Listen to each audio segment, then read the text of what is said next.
जय हिंद मित्रों, Kalyani IAS academy में आप सभी का हार्दिक स्वागत है। मित्रों, हम लोग पुनर्जागरण का अध्ययन कर रहे हैं और पुनर्जागरण का अध्ययन हम भारत के संक्षेप में कर रहे हैं। पुनर्जागरण के अंतर्गत हम भारत में सामाजिक धार्मिक सुधार आंदोलन को पढ़ेंगे और पिछली वीडियो में हमने सामाजिक धार्मिक सुधार आंदोलन के अंतर्गत ब्रह्म समाज और आर्य समाज के योगदान का अध्ययन किया था। अब आगे हिंदू जो समाज था उसमें और भी संगठन थे और भी संस्थाएं थीं जो धर्म सुधार के विषय में आगे बढ़ रही थी, धर्म सुधार के विषय में कार्य कर रही थी। तो चलिए आगे बढ़ते हैं और आगे वाली संस्थाओं का अध्ययन करते हैं। तो आज हम अध्ययन करने वाले हैं सबसे पहले यंग बंगाल आंदोलन का।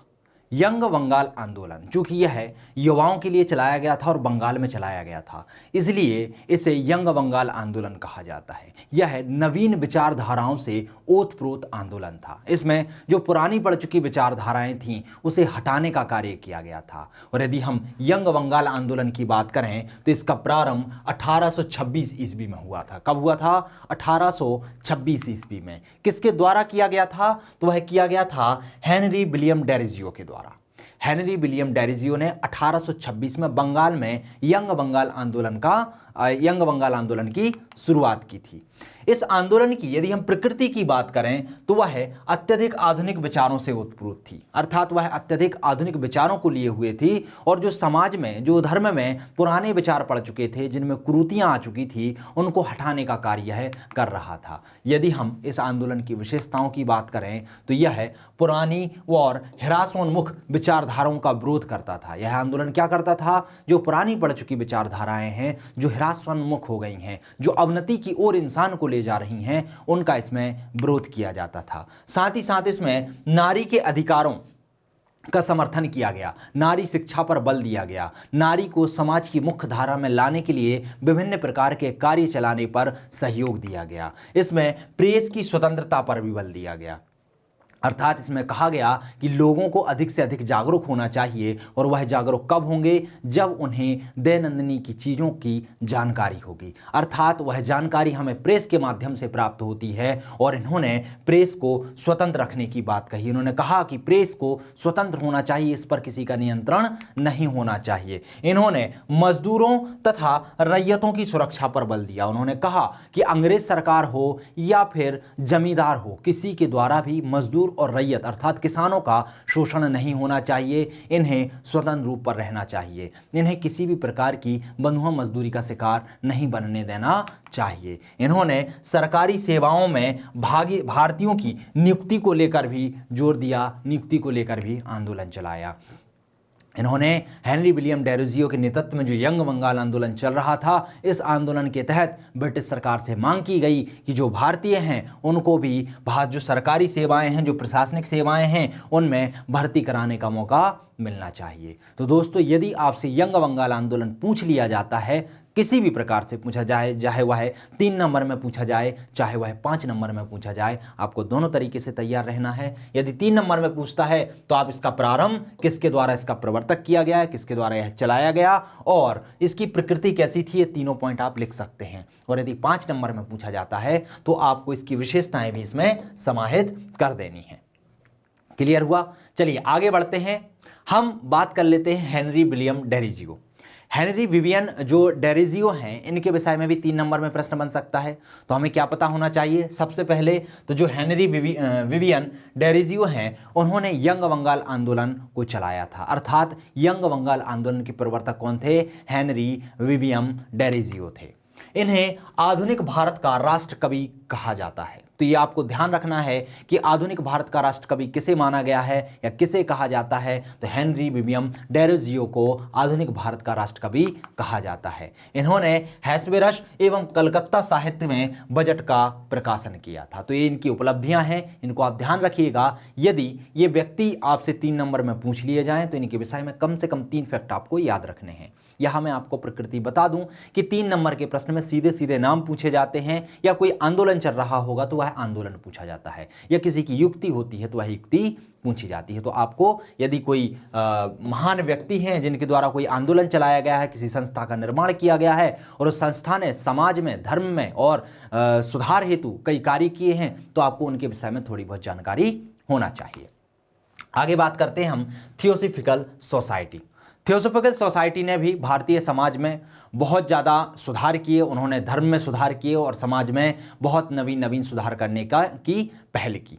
थियोसॉफिकल सोसाइटी की स्थापना की बात करते हैं तो इसकी स्थापना 1875 में कहाँ हुई थी? अमेरिका के न्यूयॉर्क शहर में हुई थी, भारत में नहीं हुई थी। इसकी स्थापना 1875 में अमेरिका के न्यूयॉर्क शहर में हुई थी। और इसकी स्थापना के श्रेय की बात करें तो इसकी स्थापना का श्रेय मैडम HP ब्लावत्स्की और कर्नल HS अलकॉट को जाता है। इन दोनों को ही इसकी स्थापना का श्रेय जाता है और इसकी स्थापना इन्होंने अमेरिका के न्यूयॉर्क शहर में 1875 ईस्वी में की थी।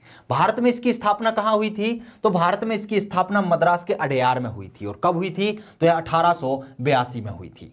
तो आपको ध्यान रखना है कि जो थियोसॉफिकल सोसाइटी है इसकी स्थापना पूर्णतः सबसे पहले भारत में नहीं हुई थी, वह अमेरिका के न्यूयॉर्क शहर में हुई थी। और कब हुई थी? 1875 में। और यदि भारत की पूछा जाए कि भारत में इसकी स्थापना कब हुई थी तो 1882 ईस्वी में हुई थी। और कहां पर हुई थी? मद्रास के अडेयार में हुई थी। इसकी विशेषताएं क्या थीं? यह जो सोसाइटी थी, यह जो संस्था निर्मित थी, इसने किस क्षेत्र में कार्य किया? तो इसकी विशेषताएं क्या थी उनको हम देख लेते हैं। तो इसमें ईश्वरीय ज्ञान को आध्यात्मिक एवं अंतर्ज्ञान से प्राप्त करने का प्रयास किया गया। इसमें लोगों को जागरूक किया गया कि यदि आपको ईश्वरीय ज्ञान प्राप्त करना है तो वह ज्ञान आप अध्यात्म के माध्यम से तथा अंतर्ज्ञान से ही प्राप्त कर सकते हैं। जो आपके ये ढोंग चल रहे हैं, जो आपकी कुरीतियां चल रही हैं, जो आडंबर चल रहे हैं, इनके माध्यम से आप ईश्वरीय ज्ञान को प्राप्त नहीं कर सकते हैं। यदि आपको ईश्वरीय ज्ञान को प्राप्त करना है तो आपको अध्यात्म पर जोर देना होगा, आपको अंतर्ज्ञान पर जोर देना होगा, आपको अपने आप को समझना होगा, आपको मानव को समझना होगा। इसमें कर्म एवं पुनर्जन्म की अवधारणा पर विश्वास करने की बात कही गई। वो कहते हैं कि कर्म और पुनर्जन्म की अवधारणा पर हमें विश्वास करना होगा, क्योंकि हर इंसान को कर्म के अनुसार ही फल भुगतना पड़ता है। यदि आप अच्छे कर्म करते हैं और तो उनका फल आपको इसी जन्म में भोगना पड़ेगा, और यदि आप बुरे कर्म करते हैं तो उसका फल भी आपको इसी कर्म में भोगना पड़ेगा। कारणवश यदि आप इस जन्म में उनका फल नहीं भोग पाते हैं तो आपका पुनर्जन्म होगा, और उस पुनर्जन्म में जो बचा हुआ ऋण है वह आपको चुकाना होगा, जो बचा हुआ फल है वह आपको भोगना होगा। अच्छे कर्म किए होंगे तो आपको अच्छा फल भोगने को मिलेगा, और बुरे कर्म किए होंगे तो आपको बुरा कर्म भोगने को मिलेगा। सांख्य एवं उपनिषदों के दर्शन से प्रेरित था। इसमें सांख्य दर्शन और उपनिषदों पर बात की गई, जो भी गुण रहस्य वाली बातें थी उनको उजागर करने, उनको जानने का प्रयास किया गया। यह प्राचीन भारतीय धर्म का समर्थन करता था, अर्थात जो प्राचीन भारतीय धर्म था, जो वेदों पर आधारित था, जो सांख्य पर आधारित था, जो उपनिषदों पर आधारित था, उस पर जोर दिया गया और उसमें समाहित बातों को लोगों तक पहुंचाने का कार्य किया गया। एनी बेसेंट की बात कर लेते हैं। एनी बेसेंट का बहुत ज़्यादा योगदान है थियोसॉफिकल सोसाइटी में। तो यदि 3 नंबर में आपसे एनी बेसेंट पूछ ली जाती है, 3 नंबर के साथ साथ एनी बेसेंट 5 नंबर में पूछे जाने की संभावना भी बनी रहती है।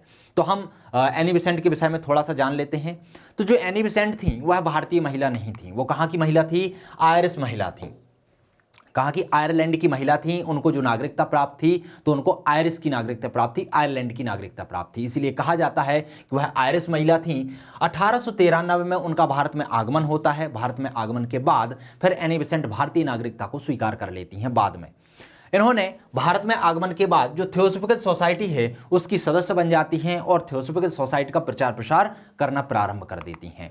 1898 ईस्वी में यह बनारस में सेंट्रल हिंदू कॉलेज की स्थापना करती हैं। तो क्या कहां पर करती हैं? बनारस में करती हैं। किस विद्यालय की स्थापना, किस कॉलेज की स्थापना करती हैं? तो सेंट्रल हिंदू कॉलेज की स्थापना करती हैं। कब करती हैं? 1898 ईस्वी में। यह प्रथम महिला होती हैं जो कांग्रेस की अध्यक्ष बनती हैं। कौन से सम्मेलन में अध्यक्ष बनती हैं? तो जो 1917 में कांग्रेस का अधिवेशन होता है, उस अधिवेशन में यह कांग्रेस की अध्यक्षता करती हैं। अर्थात कांग्रेस की अध्यक्षता करने वाली यह प्रथम महिला होती हैं। इसके पहले जितने भी अध्यक्ष होते हैं वह पुरुष होते हैं, कोई भी महिला कांग्रेस की अध्यक्षता नहीं करती हैं। तो यह पहली महिला है जो कांग्रेस की अध्यक्ष बनती हैं। 1916 ईस्वी में यह होम रूल लीग आंदोलन की शुरुआत करती हैं। भारत में होम रूल आंदोलन को चलाती हैं। बाल गंगाधर तिलक के सहयोग से बाल गंगाधर तिलक और एनी बेसेंट दोनों ही अलग अलग स्थान पर होम रूल लीग आंदोलन की शुरुआत करते हैं। यह न्यू इंडिया एवं कॉमनवेल्थ समाचार पत्र का प्रकाशन करती हैं और इन्हीं के माध्यम से लोगों को जागरूक करने का प्रयास करती हैं। तो ये आपको जानकारी याद रखनी है कि इनके प्रकाशित समाचार पत्र कौन कौन से थे, तो न्यू इंडिया थे और कॉमनवेल्थ थे। ये पूछे जाते हैं, कई बार एग्जाम में पूछे भी गए हैं। आपको यह भी पता होना चाहिए कि कांग्रेस की प्रथम महिला अध्यक्ष कौन थी, तो एनी बेसेंट थी। एनी बेसेंट थियोसॉफिकल सोसाइटी की सदस्यता इन्होंने कब ग्रहण की, तो आपको पता होना चाहिए। और साथ ही साथ इनका भारत में आगमन कब हुआ, इनकी नागरिकता क्या थी, और इन्होंने होम रूल लीग आंदोलन की स्थापना कहां पर की और कब की। होम रूल लीग आंदोलन को हम डिटेल्स में आगे पढ़ेंगे, तो वहां पर मैं बताऊंगा किस तरीके से यह आंदोलन चलाया गया था और किस तरीके से यह आंदोलन धीरे धीरे करके अपने लक्ष्य में असफल सिद्ध हो गया था। सफल तो नहीं हो पाया था, हाँ, इसके तात्कालिक परिणाम देखने को नहीं मिले थे, लेकिन दीर्घकालिक परिणाम सकारात्मक देखने को मिलेंगे। उसको हम डिटेल में आगे समझने का प्रयास करेंगे। चलिए अब हम रामकृष्ण मिशन की बात कर लेते हैं। रामकृष्ण मिशन यह भी हिंदू धर्म में धार्मिक सुधार करने की दिशा में, समाज में सुधार करने की दिशा में बहुत ही महत्वपूर्ण मिशन था, बहुत ही महत्वपूर्ण संस्था थी। यदि हम इसकी स्थापना की बात करें तो इसकी स्थापना 1897 ईस्वी में कलकत्ता के बेलूर मठ में की गई थी। कहां पर की गई थी, कलकत्ता के बेलूर मठ में। किसने की थी, तो स्वामी विवेकानंद ने की थी। ध्यान रखिए, जब ये शिकागो विश्व धर्म सम्मेलन में भारत की महिमा का गुणगान करके वापस भारत लौटे, तो भारत लौटने के बाद यह कलकत्ता के बेलूर मठ में रामकृष्ण मिशन की स्थापना करते हैं। और इसका जो उद्देश्य रहता है वह रहता है भक्ति और योग मार्ग को अपनाना, लोगों को जागरूक करना, लोगों को भक्ति के प्रति जागरूक करना और भक्ति और योग मार्ग को अपनाने पर जोर देना। साथ ही साथ मानव सेवा करना, मानवता की सेवा करना इसका मुख्य उद्देश्य होता है। इसके मुख्य उद्देश्यों की बातों में समाहित होता है। तो जो रामकृष्ण मिशन होता है उसके उद्देश्यों में मुख्यतः क्या क्या होता है, एक तो भक्ति, योग और मानवता, इन तीन चीजों को यह समाहित किए हुए रहता है। इसके कार्यों की बात करें कि रामकृष्ण मिशन ने समाज में क्या क्या कार्य किए, धर्म सुधार में क्या क्या कार्य किए, तो इन्होंने पश्चिम की तथाकथित धार्मिक और सांस्कृतिक श्रेष्ठता की धारणा को चुनौती दी और हिंदू धर्म एवं संस्कृति की उपलब्धियों को प्रकाश में लाने का काम किया। इस संस्था ने जो पाश्चात्य संस्कृति चल रही थी, पाश्चात्य सभ्यता चल रही थी, उस सभ्यता को उजागर किया, उसकी जो श्रेष्ठता का गुणगान चल रहा था उसको उजागर किया। साथ ही साथ भारतीय संस्कृति में जो भी महान चीजें थीं उनको लोगों के सामने लाया। जो भी भारतीय संस्कृति की महान कलाएं थीं उनसे लोगों को रूबरू कराया। यहाँ तक कि भारत के साथ साथ इन्होंने विश्व में भी भारतीय संस्कृति का गुणगान किया। साथ ही साथ इन्होंने अनेक चिकित्सालय, अनाथालय, विद्यालय व विधवा आश्रम की स्थापना की। अर्थात समाज में रहने वाले, चाहे वह बच्चे हों, चाहे वह बूढ़े हों, चाहे वह विधवा हों, चाहे वह रोगी हों, तो मानव की सेवा किसी भी तरीके से हो उसके करने के लिए अलग अलग प्रकार के संस्थानों का निर्माण किया। अब हम स्वामी विवेकानंद की बात कर लेते हैं, जिन्होंने रामकृष्ण मिशन की स्थापना की। यदि स्वामी विवेकानंद यदि आपसे पूछ लिए जाते हैं 3 नंबर में, तो आपको ये भी पता होना चाहिए कि स्वामी विवेकानंद की क्या क्या उपलब्धियां थीं। तो स्वामी विवेकानंद को नव हिंदू जागरण का संस्थापक कहा जाता है। क्यों? क्योंकि इनने हिंदू धर्म के प्रचार प्रसार हेतु, भारतीय संस्कृति के प्रचार प्रसार हेतु बहुत महान कार्य किए थे, इसीलिए इन्हें नव हिंदू जागरण का संस्थापक कहा जाता है। 1893 ईस्वी में अमेरिका के शिकागो में एक विश्व धर्म सम्मेलन का आयोजन हो रहा था। तो उस विश्व धर्म सम्मेलन में यह भारत की ओर से प्रतिनिधित्व करते हैं और भारतीय संस्कृति का गुणगान करते हैं। भारतीय संस्कृति को भारत के साथ साथ विश्व के लोगों से भी रूबरू कराते हैं, विश्व के लोगों को बताते हैं कि हमारी भारतीय संस्कृति कितनी महान है। उसकी महानता का गुणगान करके लोगों को भारतीय संस्कृति के प्रति जागरूक करके उनमें अपनत्व की भावना को जगाने का प्रयास करते हैं। फिर 1897 में यह रामकृष्ण मिशन की स्थापना करते हैं और रामकृष्ण मिशन योग, भक्ति और मानव सेवा के क्षेत्र में महान कार्य करते हैं। 1900 ईस्वी में पेरिस में आयोजित हो रहा था द्वितीय विश्व धर्म सम्मेलन, उसमें भी ये जाकर फिर भारत का प्रतिनिधित्व करते हैं और भारत की महिमा का गुणगान करते हैं, भारतीय संस्कृति से विश्व के लोगों को परिचित कराते हैं। तो दोस्तों ये ध्यान रखिएगा, ये दोनों आपको बहुत जरूरी याद रखने हैं। एक 1893, ये प्रश्न पूछा भी जा चुका था कि पीएससी के मुख्य परीक्षा पूछा भी जा चुका है 3 नंबर में, कि 1893 में अमेरिका के शिकागो में आयोजित विश्व धर्म सम्मेलन का प्रतिनिधित्व किसने किया था, या यह सम्मेलन कहां पर हुआ था। तो इस तरीके के प्रश्न पूछे जा सकते हैं। तो आपको इन दोनों को तैयार करना है कि प्रथम विश्व धर्म सम्मेलन कहां हुआ था और द्वितीय विश्व धर्म सम्मेलन कब और कहां हुआ था। आइए अब हम स्वामी विवेकानंद के सामाजिक धार्मिक सुधार आंदोलन में योगदान को देख लेते हैं कि इन्होंने समाज में और धर्म में सुधार हेतु क्या क्या कार्य किए। तो इन्होंने सबसे पहले नव हिंदूवाद की अवधारणा का विकास किया। हिंदू क्या होना चाहिए, हिंदू को परिभाषित किया, भारतीयता को परिभाषित किया, राष्ट्र को समर्पित जो भावना होती है राष्ट्रभक्ति की, उसका प्रचार प्रसार किया। इन्होंने मानव सेवा के महत्व का प्रचार प्रसार किया। उन्होंने कहा कि मानव सेवा सर्व प्रमुख होनी चाहिए। यदि कोई भूखा व्यक्ति है तो आप उसे भक्ति का ज्ञान ना देकर सबसे पहले उसका पेट भरिए, उसकी भूख मिटाइए, उसके बाद उसे भक्ति का पाठ पढ़ाइए। क्योंकि यदि कोई भूखा व्यक्ति है तो सबसे पहले उसकी आवश्यकता है अपनी भूख मिटाना, उसके बाद होती है अध्यात्म का ज्ञान प्राप्त करना। अर्थात इनके मूल में मानव सेवा ही ईश्वर सेवा के तुल्य मानी गई है। इन्होंने मूर्ति पूजा का समर्थन किया। ध्यान रखिएगा, जितने भी समाज सुधारक हैं, मैक्सिमम अधिकतम जितने भी समाज सुधारक हैं, चाहे भक्ति आंदोलन से जुड़े हों चाहे नव जागरण से जुड़े हों, सभी का मुख्य उद्देश्य था मूर्ति पूजा का विरोध करना, इसका खंडन करना। लेकिन जो स्वामी विवेकानंद हैं, उन्होंने मूर्ति पूजा का समर्थन किया, क्योंकि वह कहते हैं कि यदि इंसान को किसी की उपासना करनी है तो उसकी मूर्ति उसके सामने होना चाहिए। जिसका कोई स्वरूप नहीं है, जिसका कोई आकार नहीं है, उसके बारे में जानना बहुत कठिन हो जाता है। इसलिए यदि आपको अध्यात्म को प्राप्त करना है, आपको भक्ति के मार्ग पर आगे बढ़ना है, आपको ईश्वर का ज्ञान प्राप्त करना है, तो उसके लिए आपको एक आधार जरूर रखना चाहिए। और वह आधार कुछ भी हो सकता है, वह आधार आपके ईश्वर की मूर्ति भी हो सकती है। इस आधार पर उन्होंने मूर्ति पूजा का समर्थन किया। शिकागो धर्म सम्मेलन में भारतीय धर्म और संस्कृति से विश्व को रूबरू कराया और भारतीय संस्कृति का गुणगान किया। उन्होंने लोगों में राजनीतिक चेतना का प्रचार किया। उन्होंने लोगों से कहा कि आप राजनीति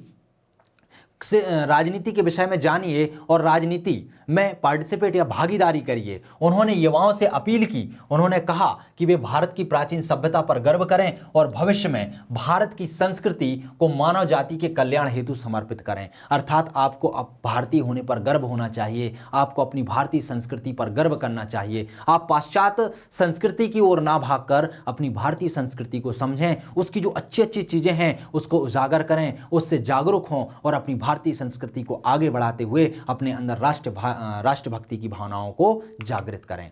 आध्यात्मिक, शारीरिक एवं बौद्धिक विकास का आग्रह करते हुए वह युवाओं से राष्ट्रीय उत्थान में योगदान देने की बात करते हुए कहते हैं कि आप अपना सर्वस्व राष्ट्र के उत्थान में निछावर कर दीजिए। राष्ट्रभक्ति ही सर्वोपरि होना चाहिए। आपकी संस्कृति को आपको विश्व के लोगों तक पहुंचाने का कार्य करना चाहिए। तो इस तरीके से स्वामी विवेकानंद का समाज में और धार्मिक सुधार में महान योगदान रहा है। चलिए अब हम बात कर लेते हैं प्रार्थना समाज की। प्रार्थना समाज ने भी भारतीय धर्म समाज में जो हिंदू धर्म है, हिंदू धर्म में सुधार हेतु अनेक कार्य किए हैं। पहले हम इसकी स्थापना देख लेते हैं, फिर इसके उद्देश्य और इसकी विशेषताओं को जानने का प्रयास करेंगे।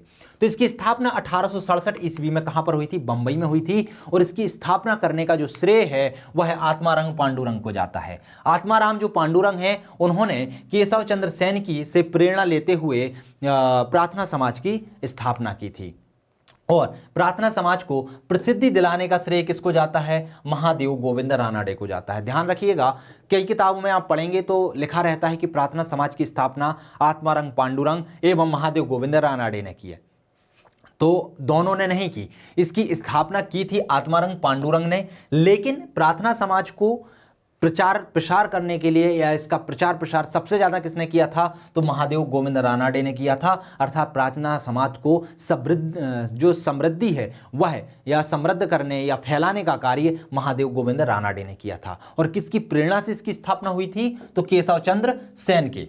किसके? केशव चंद्र सेन के सहयोग से, उनकी प्रेरणा से इसकी स्थापना की गई थी। कार्य की बात करते हैं प्रार्थना समाज के, तो इन्होंने हिंदू धर्म में व्याप्त कुरीतियों के विरुद्ध आवाज उठाई तथा बाल विवाह, पर्दा प्रथा, बहु प्रथा, जात पात, इन सभी का विरोध किया। तो कोई भी धर्म सुधार आंदोलन हो, सभी धर्म सुधार आंदोलन के मुख्य उद्देश्य में क्या रहा है? जात पात को खत्म करना, छुआछूत को खत्म करना, साथ ही साथ भारत में जो हिंदू धर्म में जितनी भी कुरीतियां आ चुकी हैं, जितने भी आडंबर आ चुके हैं, उनसे हिंदू धर्म को मुक्त कराना। इन्होंने नारी शिक्षा के साथ साथ विधवा पुनर्विवाह को बढ़ावा दिया। उन्होंने नारी को महान बताया, उन्होंने नारी को समाज की मुख्य धारा में लाने हेतु शिक्षा की बात की। उन्होंने कहा कि नारी को शिक्षा प्रदान करना चाहिए, नारी की शक्ति है उसका उपयोग हमें भारत के विकास में करना चाहिए। साथ ही साथ विधवा की जो स्थिति हो जाती है दयनीय, उस दयनीय स्थिति से उस महिला को उबारने हेतु उन्होंने विधवा पुनर्विवाह का भी समर्थन किया और उसे बढ़ावा देने हेतु कार्य किए। उन्होंने वैश्याओं द्वारा किए जाने वाले नृत्य, मद्यपान और विवाह में होने वाली फिजूल खर्ची का विरोध किया। साथ ही साथ शुद्धि आंदोलन चलाया कि ये जो फिजूल खर्ची हो रही है, जो वैश्याओं द्वारा नृत्य किए जा रहे हैं, जो मद्यपान किए जा रहे हैं, इसके माध्यम से समाज में बहुत सारी अव्यवस्थाएं फैल जाती हैं और इस अव्यवस्थाओं से हमें हिंदू धर्म को शुद्ध करना है और शुद्ध करने हेतु उन्होंने शुद्धि आंदोलन भी चलाया। आस्तिकता संबंधी विचारों पर भी इन्होंने बढ़ावा दिया, अर्थात आस्तिक, ईश्वर के प्रति, वेदों के प्रति लोगों को आस्तिक बनाने पर भी इन्होंने बल दिया। अब हम महादेव गोविंद रानाडे के विषय में बात कर लेते हैं, क्योंकि महादेव गोविंद रानाडे महान प्रवर्तक थे और उन्होंने ही बात करें यदि हम तो प्रार्थना समाज की स्थापना की थी। तो महादेव गोविंद रानाडे के विषय में यदि 3 नंबर में प्रश्न आ जाता है तो आपको कुछ बातें पता होनी चाहिए महादेव गोविंद रानाडे के विषय में। तो यह कहाँ के महान समाज सुधारक थे? तो महाराष्ट्र के थे, अर्थात इनका मूल स्थान कहाँ था? महाराष्ट्र था। तो यह महाराष्ट्र के महान समाज सुधारक थे। इन्हें पश्चिम भारत का सुकरात कहा जाता था। क्या कहा जाता था? पश्चिम भारत का सुकरात। तो ये बिंदु आपको याद रखना है, ये पॉइंट आपको याद रखना है, क्योंकि प्रश्न सीधा आ जाएगा कि पश्चिम भारत का सुकरात किसे कहा जाता था। तो ये क्वेश्चन सीधा आ जाएगा। 3 नंबर में आपको पता होना चाहिए महादेव गोविंद रानाडे को पश्चिम भारत का सुकरात कहा जाता था। इन्होंने प्रार्थना समाज को प्रसिद्धि दिलाने तथा दक्कन एजुकेशन सोसाइटी की स्थापना की, साथ ही साथ विधवा पुनर्विवाह संघ की स्थापना की। तो इन्होंने क्या किया था? प्रार्थना समाज को प्रसिद्धि दिलाई थी। क्लियर हुआ? चलिए आगे बढ़ते हैं और अब हम इस्लाम जो धर्म है या इस्लाम जो लोग हैं उनमें किस तरीके से सुधार हो रहा था, कौन कौन से संस्थान हैं, कौन कौन से संगठन हैं जो इस्लाम धर्म में आई कुरीतियों को दूर करने का कार्य कर रहे थे, उनकी बात कर लेते हैं। जो इस्लाम धर्म है उनमें समाज और धर्म में सुधार हेतु कौन कौन से संगठन कार्य कर रहे थे, इनकी हम बात कर लेते हैं। तो सबसे पहले हम देख लेते हैं बहावी आंदोलन। तो बहावी आंदोलन का प्रारंभ 1828 से 1888 ईस्वी में किया गया था और इसे प्रारंभ करने का श्रेय जाता है सैयद अहमद बरेलवी को। किसको जाता है? सैयद अहमद बरेलवी को इसको प्रारंभ करने का श्रेय जाता है। यदि हम उद्देश्य की बात करें कि बहावी आंदोलन का उद्देश्य था क्या, तो इसका उद्देश्य था मोहम्मद साहब द्वारा प्रतिपादित इस्लाम धर्म को पुनर्जीवित करना, अर्थात इस्लाम धर्म में जितनी भी कुरीतियां आ चुकी थी उन कुरीतियों को इस्लाम धर्म से अलग करना और जो मोहम्मद साहब ने बातें कही थी इस्लाम धर्म के विषय में उन्हीं बातों को प्रतिपादित करना और लोगों तक पहुंचाना। इसकी विशेषताएं क्या क्या थी? तो यह है मुसलमानों की पाश्चात्य प्रभावों के विरुद्ध प्रतिक्रिया करने वाला प्रथम आंदोलन था, अर्थात अब पाश्चात्य संस्कृति जिस तरीके से हिंदुओं पर प्रभाव डाल रही थी उसी तरीके से इसने इस्लाम धर्म पर भी प्रभाव डाला था। तो यह है पाश्चात्य संस्कृति या पाश्चात्य प्रभाव जो इस्लाम संस्कृति पर पड़ रहे थे तो उसके विरुद्ध सबसे पहला आंदोलन था, उसका विरोध करने वाला पहला आंदोलन था। अहमदिया आंदोलन की बात कर लेते हैं तो यह भी इस्लाम धर्म में समाज सुधार हेतु और धर्म सुधार हेतु चलाया गया आंदोलन था। इसका प्रारंभ 1889 ईस्वी में कादियान पंजाब से हुआ था। कहां से हुआ? कादियान स्थान है, पंजाब के अंतर्गत आता है। तो वहां से इसका प्रारंभ किया गया था और प्रारंभ करने का श्रेय मिर्जा गुलाम अहमद को जाता है। किनको जाता है? मिर्जा गुलाम अहमद को। इसका उद्देश्य क्या था? तो इसका उद्देश्य था मुसलमानों में आधुनिक बौद्धिक विकास करना, अर्थात मुसलमानों को अब पाश्चात्य शिक्षा की अपेक्षा आधुनिक शिक्षा से भी जागरूक करना, उन्हें विज्ञान और संस्कृति का मेल समझाना, विज्ञान के आधार पर अपने धर्म को कैसे परिवर्तित किया जा सकता है, अपने धर्म को कैसे सुदृढ़ किया जा सकता है, इसके विषय में उन्हें समझाना। धर्म उपदेश एवं नियमों को उदार बनाना, क्योंकि जो धर्म उपदेश थे पहले थे वह बहुत ही कट्टर थे। तो उन्होंने कहा कि जो धर्म उपदेश हैं और जो नियम हैं उन्हें बहुत उदार बनाना चाहिए, जिसे सभी लोग अपना सकें। इन्होंने मुस्लिम समाज में व्याप्त बुराइयों को दूर किया, क्योंकि मुस्लिम समाज में बहुत सारी कुरीतियां धीरे धीरे कर आ रही थीं, जैसे कट्टरवाद आ रहा था, जिहाद आ रहा था। तो ऐसी चीज़ों को यह दूर करना चाह रहे थे तथा इस्लाम धर्म को अब शिक्षा के साथ जोड़ना चाह रहे थे, लोगों को जागरूक कर आधुनिक बनाना चाह रहे थे। तो इस्लाम धर्म के जो लोग हैं, जो मुस्लिम लोग हैं, उनके लिए अहमदिया आंदोलन द्वारा जागरूक कर कर आधुनिक सभ्यता और आधुनिक संस्कृति से जोड़ने का प्रयास किया गया था। इसमें गैर मुसलमानों के प्रति जो जिहाद, युद्ध की जो नीति चल रही थी, उसे खत्म करने की बात की गई, खत्म करने हेतु आंदोलन चलाया गया। इसमें मुसलमानों की शिक्षा में पाश्चात्य शिक्षा को बढ़ावा देना इसका मुख्य उद्देश्य था। अब हम यदि मिर्जा गुलाम अहमद की बात करें तो यह अहमदिया आंदोलन के प्रवर्तक थे। साथ ही साथ इन्होंने स्वयं को कृष्ण और ईसा मसीह का अवतार बताया था, ताकि यह हिंदू और मुस्लिम दोनों में ही प्रसिद्धि प्राप्त कर सकें और दोनों ही धर्मों के लोग इनकी बातों को अपना सकें। चलिए अब हम बात कर लेते हैं देवबंद आंदोलन की। यह भी इस्लाम धर्म के लिए ही समाज और धर्म सुधार हेतु चलाया गया था। इसका प्रारंभ 1866 ईस्वी में हुआ था। इसके प्रवर्तक की बात करें तो इनके प्रवर्तक मोहम्मद कासिम ननौतवी और अब्दुल्ला रशीद गंगेही थे। कौन कौन थे? मोहम्मद कासिम ननौतवी और अब्दुल्ला रशीद गंगेही। यदि हम उद्देश्य की बात करें देवबंद आंदोलन की, तो इनके उद्देश्य थे अंग्रेजी व्यवस्था तथा अलीगढ़ आंदोलन का विरोध करना। जो अलीगढ़ आंदोलन है और जो अंग्रेजी व्यवस्था है, ये दोनों क्या कर रहे थे? अलीगढ़ आंदोलन भी आधुनिकता पर जोर देने की बात कर रहा था, अंग्रेजों का सपोर्ट कर रहा था, और अंग्रेजी व्यवस्था जिस तरीके से शोषण कर रही थी, जिस तरीके से धर्म परिवर्तन करा रही थी, तो इन दोनों का ही विरोध करना। परंपरागत इस्लाम धर्म में विश्वास पैदा करना, जो प्राचीन समय से ही, मोहम्मद साहब के समय से ही जो इस्लाम धर्म चला आ रहा था, उसके प्रति लोगों में विश्वास पैदा करना, उसमें जो कही गई बातें थीं उनके अनुसार ही लोग आगे कार्य करें, इस हेतु कार्य करना, यह इसका मुख्य उद्देश्य था।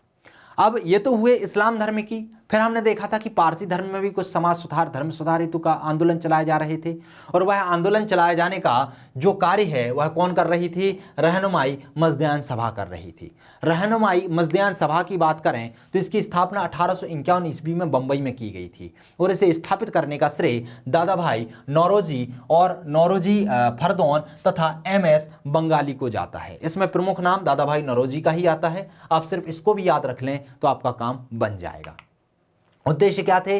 तो इसका उद्देश्य था पारसी समाज की स्त्रियों की स्थिति में सुधार करना, उन्हें शिक्षा देना, उन्हें समाज की मुख्य धारा से जोड़ना। पर्दा प्रथा, बाल विवाह आदि जो भी कुरीतियां इस धर्म में समाहित हो चुकी थीं, उनका विरोध करना, उन्हें समाप्त करने हेतु कार्य करना। स्त्रियों के विवाह की आयु में वृद्धि करना। तो इसका मुख्य उद्देश्य स्त्री शिक्षा को लेकर, स्त्री की उन्नति को लेकर, स्त्री को समाज की मुख्य धारा में लाने हेतु मुख्य था, अर्थात उस हेतु यह कार्य कर रही थी।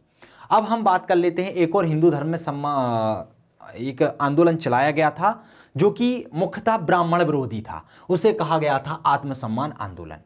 आत्मसम्मान आंदोलन की शुरुआत कब हुई थी? 1920 ईस्वी में हुई थी। कब हुई थी? 1920 ईस्वी में।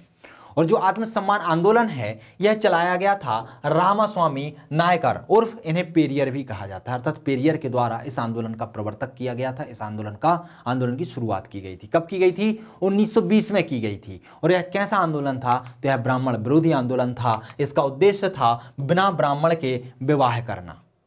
अर्थात हो क्या रहा था कि समाज में ब्राह्मण का वर्चस्व बहुत ज्यादा बढ़ गया था और ब्राह्मणों ने अब छुआछूत की भावना को बहुत आगे तक बढ़ा दिया था। जो भी अनुसूचित जाति या जनजाति के लोग हुआ करते थे उन्हें मंदिरों में प्रवेश से वर्जित कर दिया गया था। यहां तक कि इतनी दयनीय स्थिति हो गई थी कि यदि अनुसूचित जाति के लोग इन्हें टच भी कर देते थे तो वह इसे अशुद्ध होना मानते थे, नहाते थे, उनसे गंदे काम करवाते थे, गंदगी की सफाई करवाते थे। मंदिरों में प्रवेश उनका वर्जित कर दिया गया था। और इसी के विरोध में आत्मसम्मान आंदोलन चलाया गया। और आत्मसम्मान आंदोलन का पहला ये था कि ब्राह्मणों की जो आधारशिला है उसको ही मिटा दें, क्योंकि हम कोई भी कार्य करते हैं उसमें हम सबसे प्रमुख किसे रखते हैं? ब्राह्मण को ही रखते हैं। और यदि हम ब्राह्मणों से कार्य कराना ही बंद कर देंगे तो ब्राह्मणों के लिए जहां से आय का स्रोत है वो आय का स्रोत छिन जाएगा और यह आधारहीन हो जाएंगे। तो इन्होंने कहा कि हम क्या करते हैं? विवाह में सबसे प्रमुख किसे बुलाते हैं? पंडित के रूप में ब्राह्मण को बुलाते हैं। तो उन्होंने बोला जितने भी हम विवाह करेंगे उसमें हम पंडितों के बगैर करेंगे, पूजा पाठ हम स्वयं करेंगे, पंडितों बगैर ब्राह्मण के हम क्या करेंगे? विवाह करेंगे। दूसरा, किया, मंदिरों में अब हम जबरन प्रवेश करेंगे। यदि ब्राह्मण हमें मंदिरों में प्रवेश से रोकेंगे तो हम उसका विरोध करेंगे और जबरन हम मंदिरों में अब प्रवेश करेंगे। साथ ही साथ जो मनुस्मृति में लिखा गया है उससे ही ये धर्म जन्म के आधार पर बटे हैं, समाज में जाति पाति का विखंडन हुआ है। तो उन्होंने कहा मनुस्मृति का हम विरोध करेंगे और इसको हम जलाएंगे। तो इस तरीके का इस आंदोलन में उद्देश्य रखे गए थे और इस पर कार्य किया गया था। अब हम महत्वपूर्ण समाज सुधारक के विषय में भी देख लेते हैं, क्योंकि यहां से प्रश्न 3 नंबर 5 नंबर बनने के चांसेस ज्यादा थे और अब आगे जो हम पढ़ने वाले हैं वहां पर भी 3 नंबर के प्रश्न और 5 नंबर के प्रश्न बनने की संभावना बहुत ज्यादा है। और यदि समाज सुधारक की बात करें तो सीधे नाम लिखे आ जाते हैं और उनके विषय में आपको 2-3 बातें याद होना चाहिए। तो हम कुछ समाज सुधारकों को देख लेते हैं। जैसे कि सबसे पहले हम देखते हैं ईश्वर चंद्र विद्यासागर। ईश्वर चंद्र विद्यासागर यह बंगाल के सुविख्यात विद्वान और समाज सुधारक थे। कहाँ के थे? बंगाल के थे। इन्होंने बंगाल में सामाजिक चेतना लाने हेतु महत्वपूर्ण भूमिका निभाई और इन्होंने ही 1855-56 में विधवा पुनर्विवाह को कानूनी मान्यता देने हेतु कार्य किया था। अंग्रेजों की सहायता से उन्होंने विधवा पुनर्विवाह को कानूनी मान्यता दिलाई थी और यह मान्यता दिलाने में सबसे ज्यादा योगदान किनका जाता है? ईश्वर चंद्र विद्यासागर का जाता है।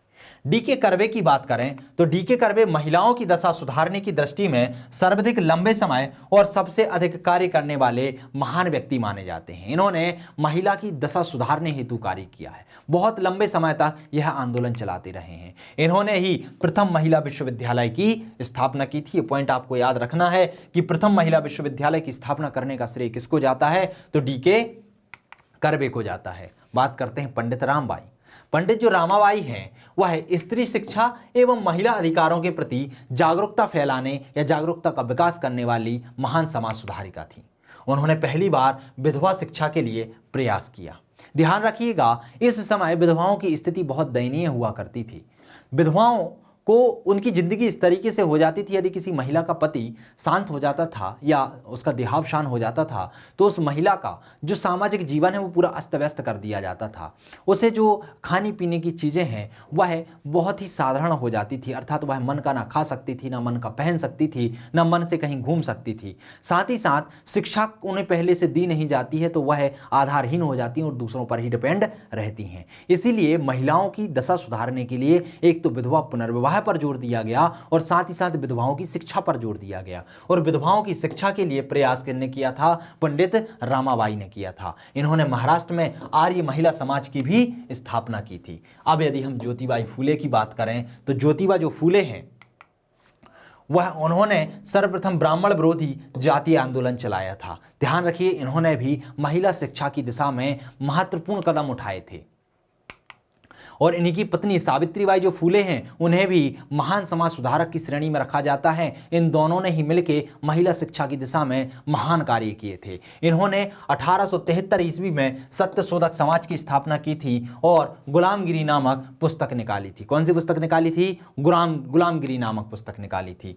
भारत में नारी आंदोलन इन्हीं की प्रेरणा से प्रारंभ हुए थे। नारियों की शिक्षा, नारियों की दशा सुधारने हेतु जो भी आंदोलन चलाए जा रहे थे वह इन्हीं की शिक्षा से आगे बढ़े थे। भीमराव अंबेडकर की बात करें तो भीमराव अंबेडकर तो एक महान समाज सुधारक भी थे, महान कानूनज्ञ भी थे, महान विद्वान भी थे। इनके विषय में तो जितना भी कहा जाए बहुत कम है। यह ऐसे व्यक्ति थे जो संविधान सभा में सबसे ज्यादा कानून का ज्ञान रखने वाले व्यक्तियों में से थे। इन्होंने विश्व के लगभग सभी संविधानों का ज्ञान अर्जित कर रखा था। 1920 में अखिल भारतीय दलित वर्ग संघ की यह स्थापना करते हैं। चूंकि ये स्वयं अनुसूचित जाति से थे और अनुसूचित जाति से होने के कारण इन्होंने वह सब भोगा हुआ था, वह सब महसूस किया हुआ था जो एक दलित समाज के साथ व्यवहार किया जाता है। इसलिए उन्होंने दलित समाज को सुधारने के लिए, समाज की मुख्य धारा में लाने के लिए बहुत सारे कार्य किए, बहुत सारे संघ और संगठनों का निर्माण किया। 1920 में अखिल भारतीय दलित वर्ग संघ की स्थापना की, 1924 में बहिष्कृत हितकारिणी सभा की स्थापना की और 1942 में अनुसूचित जाति परिसंघ की स्थापना की। अर्थात उन्होंने जो दलित वर्ग है उसे समाज के मुख्य धारा में लाने हेतु बहुत सारे कार्य किए। महात्मा गांधी की बात करें तो इन्होंने भी हरिजन उद्धार के कार्यक्रम चलाए थे। हरिजन को उद्धार हेतु कार्यक्रम चलाए। अनुसूचित जाति को हरिजन नामक शब्द से इन्होंने परिचित कराया, हरिजन का शब्द दिया। उन्होंने कहा कि जो अनुसूचित जाति के लोग हैं, जो दलित वर्ग के लोग हैं, यह हरि के जन हैं, हरि के ही व्यक्ति हैं, अर्थात वह हमारे ही भाई बहन हैं। 1932 ईस्वी में यह अखिल भारतीय हरिजन संघ की स्थापना करते हैं और अस्पृश्यता विरोधी लीग तथा अखिल भारतीय दलित वर्ग संस्थान की स्थापना करते हैं। तो ये महान समाज सुधारक थे, जिन्होंने समाज के विभिन्न वर्गों में जो छुआछूत की भावना थी, जो विभिन्न वर्गों में शिक्षा का अभाव था, जो विभिन्न वर्गों का शोषण हो रहा था, उन सभी को समाज की मुख्य धारा में लाने हेतु भिन्न भिन्न कार्य किए। अब हम बात कर लेते हैं महत्वपूर्ण प्रथाएं जिन पर कानून बनाए गए थे, उन प्रथाओं को समाप्त किया गया था। वह प्रथाएं कौन कौन सी थी और किन कानूनों के द्वारा उन पर प्रतिबंध लगाया गया था और किन के द्वारा प्रतिबंध लगाया गया था, क्योंकि 3 नंबर में ये प्रथाएं भी पूछ ली जाती हैं, जैसे कि सती प्रथा। सती प्रथा क्या होती थी, मैं आपको पहले की वीडियो में बता चुका हूं, फिर से बता देता हूं कि जब किसी महिला का पति खत्म हो जाता था, मृत्यु को प्राप्त कर लेता था, तो उस महिला को उसके मृत पति के शव के साथ ही अर्थी पर जिंदा जला दिया जाता था। यह कहलाती थी सती प्रथा। अपने पति के साथ अपने आप को सतीत्व को प्रदान कर देना, सतीत्व को प्राप्त कर लेना। इस प्रथा से महिलाओं का शोषण बहुत ज्यादा हो रहा था, इसलिए इस प्रथा को समाप्त करने हेतु राजा राम मोहन राय ने आंदोलन चलाया। जो इन्होंने ब्रह्म समाज की स्थापना की थी, ब्रह्म समाज के द्वारा उन्होंने सती प्रथा के अंत हेतु ब्रिटिश सरकार से अपील की और 1829 ईस्वी में नियम 17 के द्वारा बंगाल प्रेसिडेंसी में इस पर प्रतिबंध लगा दिया गया। प्रतिबंध किसने लगाया था, तो लॉर्ड विलियम बेंटिक द्वारा लगाया गया था। किसके सहयोग से, तो राजा राम मोहन राय के सहयोग से। लेकिन ये जो प्रतिरोध लगाया गया था इस अधिनियम का, इसका विरोध कर रहे थे राधाकांत देव। तो ये प्रश्न पूछा जा सकता है कि सती प्रथा पर लगाने वाले प्रतिबंध वाले कानून का विरोध कौन कर रहा था, तो राधाकांत देव कर रहे थे। एक थी ठगी प्रथा, जिसमें लोगों को ठगा जाता था, नाप तोल में बांट मार लिए जाते थे। तो इस पर 1830 में प्रतिबंध लगाया गया था और यह कर्नल स्लीमैन की सहयोग से लॉर्ड विलियम बेंटिक द्वारा लगाया गया था। तो ये बहुत महत्वपूर्ण है कि ठगी प्रथा पर प्रतिबंध कब लगता है, तो 1830 को लगता है। लॉर्ड विलियम बेंटिक ही लगाते हैं जो सती प्रथा पर प्रतिबंध लगाते हैं, वही ठगी प्रथा पर भी प्रतिबंध लगाते हैं। शिशुवध। शिशुवध होता क्या था कि राजपूतों में एक प्रथा थी कि पुरुष प्रधान समाज है। राजपूत क्या होते थे, पुरुष प्रधान समाज होते थे, और यहां पर यदि कन्या का जन्म होता था तो उसे बचपन में ही मार दिया जाता था, क्योंकि उन्हें अशुभ माना जाता था। तो राजपूतों में यह प्रचलित थी प्रथा, कन्याओं को जन्म लेते ही उनकी हत्या कर दी जाती थी। इस पर प्रतिबंध गवर्नर जॉन शोर के समय 1795 में नियम 21 के तहत और बेलेजली के समय 1802 में नियम 6 के तहत लगाया गया था। अर्थात अब जो भी शिशु की वध करता था या कन्याओं को बचपन में ही मार देता था तो उन्हें ब्रिटिश कानून के तहत सजा सुनाई जाती थी। फिर एक नरबली प्रथा, ये जो खोंड जनजाति होती है उसमें मानवों की बलि चढ़ाने की प्रथा चलाई जाती थी। तो इस प्रथा को बंद करने के लिए, इस पर प्रतिबंध लगाने के लिए 1885 में कैंपबेल की सहायता से लॉर्ड हार्डिंग ने एक अधिनियम पारित किया और उस अधिनियम के द्वारा नरबली प्रथा पर प्रतिबंध लगा दिया गया। तो ये आपको ध्यान रखना है कब लगा था, किसके सहयोग से लगा था और किसने लगाया था। तो 1845 में कैंपबेल की सहायता से लॉर्ड हार्डिंग द्वारा इस पर प्रतिबंध लगाया गया था। अब हम बात कर लेते हैं दास प्रथा। तो दास प्रथा क्या होती थी, दास क्या होता था कि कोई व्यक्ति है उसे अग्रिम ऋण दे दिया जाता था, ऋण देने के बाद या उसे खरीद लिया जाता था, खरीदने के बाद वह व्यक्ति उसका बंधुआ मजदूर बन जाता था। अर्थात वह व्यक्ति उससे कोई भी कार्य करवा सकता था, चाहे घर के काम हो, चाहे बाहर के काम हो, चाहे गंदगी की सफाई हो, कुछ भी काम हो, वेतन उसके कार्य की अपेक्षा कम दिया जाता था। तो इस व्यवस्था से जो भी निचले वर्ग के लोग होते थे उनका शोषण बहुत ज्यादा होता था। तो इस प्रथा की समाप्ति हेतु 1843 में एलनबरो के समय नियम 5 के तहत इस पर प्रतिबंध लगाया गया। एक नियम बनाया गया जिसमें नियम 5, जैसे नियम 5 कहते हैं, उसके तहत दास प्रथा पर प्रतिबंध लगा दिया गया। किसने लगाया था, एलनबरो ने लगाया था। विधवा पुनर्विवाह, जब किसी महिला के पति की मृत्यु हो जाती है तो उस महिला का जो जीवन है वो अस्त व्यस्त हो जाता है। उसे हिंदू धर्म के अनुसार सफेद कपड़े पहनने के लिए मजबूर किया जाता है, उसके बाल काट दिए जाते हैं, उसे खाने पीने पर प्रतिबंध लगा दिया जाता है, घूमने फिरने पर प्रतिबंध लगा दिया जाता है, हर चीज पर उसके प्रतिबंध लगा दिए जाते हैं। अर्थात उसकी जिंदगी नर्क के समान बना दी जाती थी। तो उस महिला को जीने का अधिकार ही नहीं बचता था। वो सोचती थी कि अब मेरी जिंदगी का लक्ष्य बचा ही क्या है। तो महिलाओं को समाज की मुख्य धारा में लाने के लिए, उनको शोषण से बचाने के लिए जो विधवा महिलाएं थीं उन्हें फिर से विवाह करने की अनुमति दिलाने हेतु एक अधिनियम लाया गया, जिसे विधवा पुनर्विवाह अधिनियम कहा गया।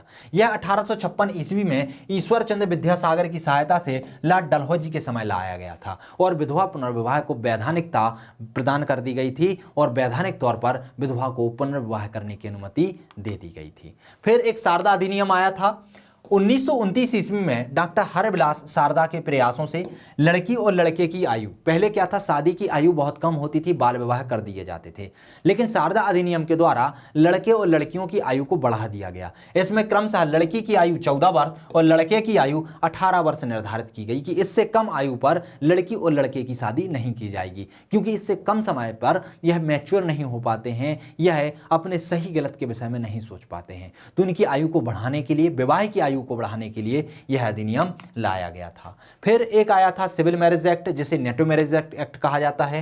यह 1872 में केशव चंद्र सेन के सहयोग से पारित किया गया था और इसमें बहुपत्नीय विवाह को गैर कानूनी बनाया गया था। किसे? बहुपत्नी विवाह, अर्थात एक पत्नी के अलावा और भी पत्नी से विवाह कर लेना, और भी औरतों से या लड़कियों से शादी कर लेना, मतलब एक पति की बहुत सारी पत्नियां होना। ध्यान रखना, बहुपत्नी विवाह क्यों किए जाते थे? मान लीजिए यदि पहला विवाह किया और उससे यदि किसी संतान की प्राप्ति नहीं हो रही है तो फिर दूसरी संतान की प्राप्ति या संतान की प्राप्ति हेतु वह दूसरा विवाह कर लिया जाता था। तो इससे क्या होता था, महिलाओं के शोषण को बढ़ावा मिलता था। जो महिला बांझ होती थी, जिसके पास बच्चे नहीं होते थे, उनको एक हे दृष्टि से देखा जाने लगा था। तो इसके लिए सिविल मैरिज एक्ट के द्वारा या नेटिव मैरिज एक्ट के द्वारा एक अधिनियम बनाया गया और जो बहुपत्नी विवाह था उसे गैर कानूनी सिद्ध कर दिया गया। साथ ही साथ लड़के और लड़की और लड़के की विवाह की आयु भी निर्धारित कर दी गई। लड़की की आयु 14 वर्ष और लड़के की आयु 18 वर्ष निर्धारित की गई कि इससे पहले यदि कोई विवाह करता है तो उसे गैर कानूनी माना जाएगा। ध्यान रखिएगा, जो सिविल मैरिज एक्ट है यह बनाया किसने था? केशव चंद्र सेन ने बनवाया था ब्रिटिश सरकार से, और आगे चलकर वही इसका विरोध करते हैं, अपनी खुद की पुत्री का विवाह राजा से 12 वर्ष की उम्र में कर देते हैं, जिससे ही विरोध होकर ब्रह्म समाज का जब इनके हाथ में नियंत्रण रहता है फिर ब्रह्म समाज का विघटन हो जाता है और ब्रह्म समाज की जो मुखिया की पदवी इनके पास रहती है वह इनसे छिन जाती है। चलिए, ये तो ब्रह्म समाज की बात थी। तो यहां पर ये हुए आपके सामाजिक धार्मिक सुधार आंदोलन या भारत में पुनर्जागरण। तो भारत में पुनर्जागरण से संबंधित जितने भी सुधार आंदोलन हैं, जितने भी सुधारक व्यक्ति हैं, उन सभी के विषय में हमने विस्तार पूर्वक अध्ययन किया। ध्यान रखिएगा, हैं बहुत सारी बातें, बहुत सारी डिटेल्स भी है, लेकिन वह सिर्फ प्रीलिम्स की दृष्टि से महत्वपूर्ण होती है। मुख्य परीक्षा में आपको 3 नंबर, 5 नंबर और 11 नंबर के हिसाब से ही तैयार करना है, इसलिए कम पढ़ना है और अच्छा पढ़ना है। तो दोस्तों, इस वीडियो में इतना ही। मिलते हैं हम अगले वीडियो में अगले टॉपिक के साथ, अगले विचारों के साथ। तब तक के लिए नमस्कार।